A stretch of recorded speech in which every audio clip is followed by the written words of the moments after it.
Good morning. This is Kathleen Smith, Chief Outreach Officer at ClearedJobs.Net. And today we're talking with Huntsville recruiters. So I'm going to each one of our recruiters introduce themselves and where they are working. Then I'm going to have each one of them tell us how long they've lived in Huntsville and what did they like most about living and working in Huntsville. So Allyson, do you want to take it away? Yeah, so my name is Allyson Holmes, and I'm a sourcing specialist at COLSA Corporation in Huntsville. Um, I've lived in Madison, which is the neighboring area of Huntsville, my entire life. I've worked in Huntsville for the last year. Great. Jamie? I am Jamie Jones. I manage talent acquisition at Sentar. I've lived in Huntsville in the surrounding area my entire life. I love Huntsville. I love all the green space, being a country girl at heart. I love to go hiking on Green Mountain, which is just 10 minutes away. And then I can just take a quick jaunt over to Bridge Street and shop to my heart's delight. So Huntsville has a little bit of everything, and I love that. Amy, tell us a little bit about you and why you love living and working in Huntsville. So I'm born and raised in Huntsville for the most part. I've lived here roughly 28 years. I left for high school, college, and my first 6 years after college for my first job. But then I returned because I wanted to be close to family. So my favorite thing is that my family and my friends are really close by. So I spend a lot of time with them. And then again, I love to go hiking as well and just spend time outdoors. And I love that we're growing. And I feel like every single month there's something new coming to Huntsville. So that's been really fun to see. Yeah, that's it. Oh, and I work at SAIC. Where I work. I'm a senior technical recruiter at SAIC. And I focus on our NASA Federal Civ group right now, but I also help with Department of Defense work and did that for almost my first year of work with them. Sounds great. Allyson, do you want to tell us what are some of your favorite things to do in Huntsville? My favorite thing about Huntsville is that there are many new developments happening in Huntsville that makes it a wonderful growing community. We have the U.S. Space and Rocket Center, and we're really close to Nashville and Birmingham, which are two major cities. Wonderful. So Amy, having grown up and spent a lot of time in Huntsville, are there any sort of professional networking groups that you're part of or that you see other professionals that are part of?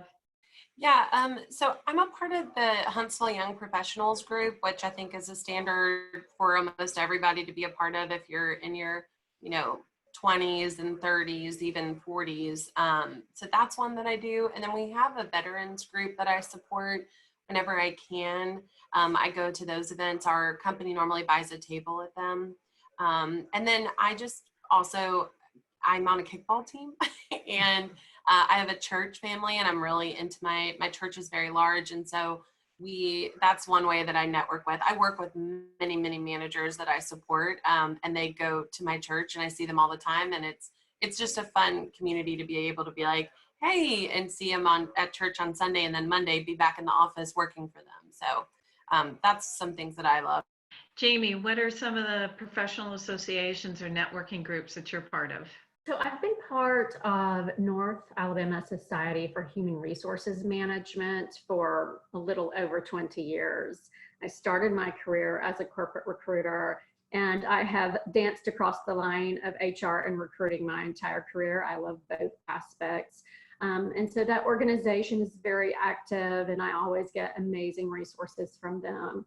Sentar is very involved in all of the cybersecurity organizations to include Cyber Huntsville, ISAC, all of those organizations were very involved, of course, as that is what we do to provide solutions in the converged cyber domain. Wonderful. Allyson, so what do you do for networking? Do you, are there events you go to, or are there any professional associations you're part of? Yeah, so at COLSA, we're actually also a part of a veterans group that we work really close with. Our hiring managers and us go to a lot of cyber and career fairs and that kind of thing to learn more about what we need to do as recruiting. And I'm also a member of SourceCon, so we go to all of their events so that we can learn more about what candidates are looking for and what we need to hire for in our positions. Sounds great. So one thing that we want to help the audience understand, because we run into this question frequently, is that job seekers don't understand the workload that happens for a recruiter or an HR manager. They only think that, well, they're only recruiting for my position. Why aren't they getting back to me? Why aren't they giving me information?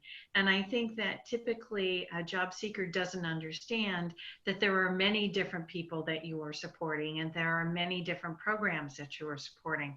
So Allyson, I'm going to have you kick it off and sort of explain how many requisitions are you recruiting for at any one time, and how many hiring managers or program managers are you supporting?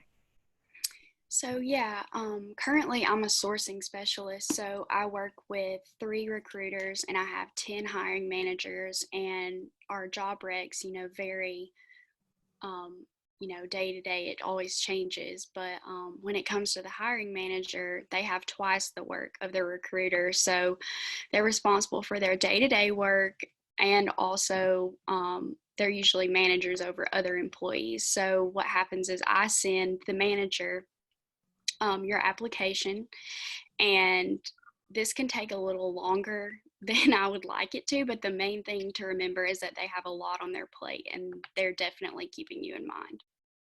So Jamie, how about you? So how many people are you managing as far as candidates through the pipeline and hiring managers or recruiters you're supporting?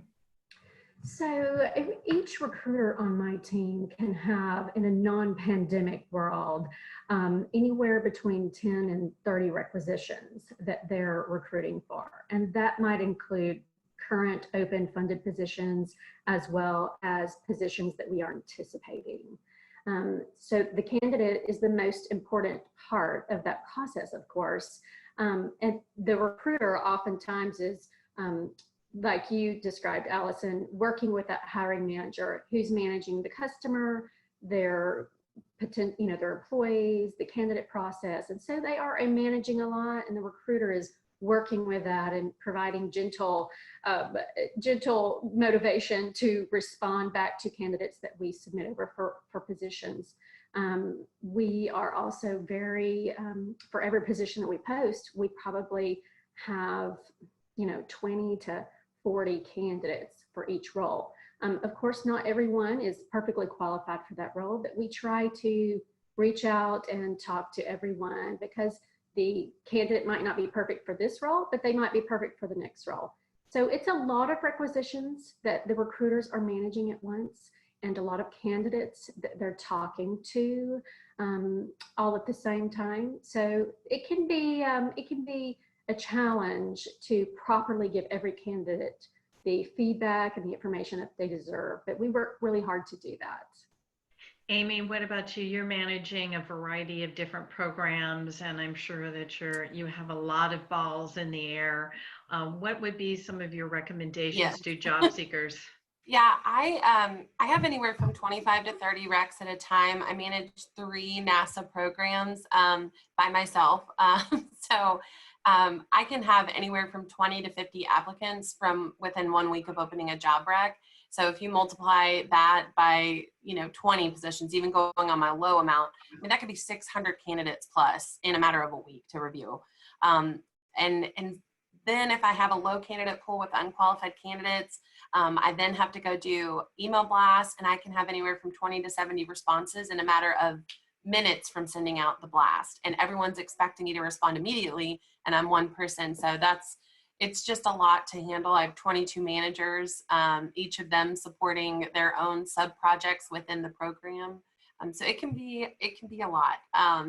I say the best thing is just be patient, understand that we are doing our best to get back to everybody. I make it my personal, I really try to look at every single resume of every single applicant, because like Jamie said, you might not be a fit for this one. You might have applied for my senior role and not know that I have an associate one coming open. So I'm always looking, just because everyone can be an asset to me.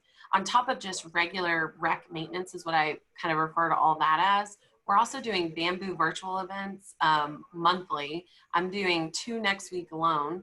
And then we also are doing email blasts proactively, going to career fairs, and then we have all of those people to follow up with as well. So the amount of emails that I get in just one single day would blow some people's minds. And I do truly respond to every single one of them. And, you know, sometimes that means working late for me. Sometimes that means just not being able to respond that day to you, but I will get back to everybody. Yes, that's what I've heard from each one of the recruiters that I've worked with, that they really want to get back to every single candidate, and they work their best to do that. And sometimes I'll get emails from recruiter customers, you know, it's 11 o'clock, midnight. So I really appreciate all the efforts that all of you put in there. Well, ladies, you have provided some amazing information, also shared your joy of living and working in Huntsville. Thank you so much for your time today. Bye-bye.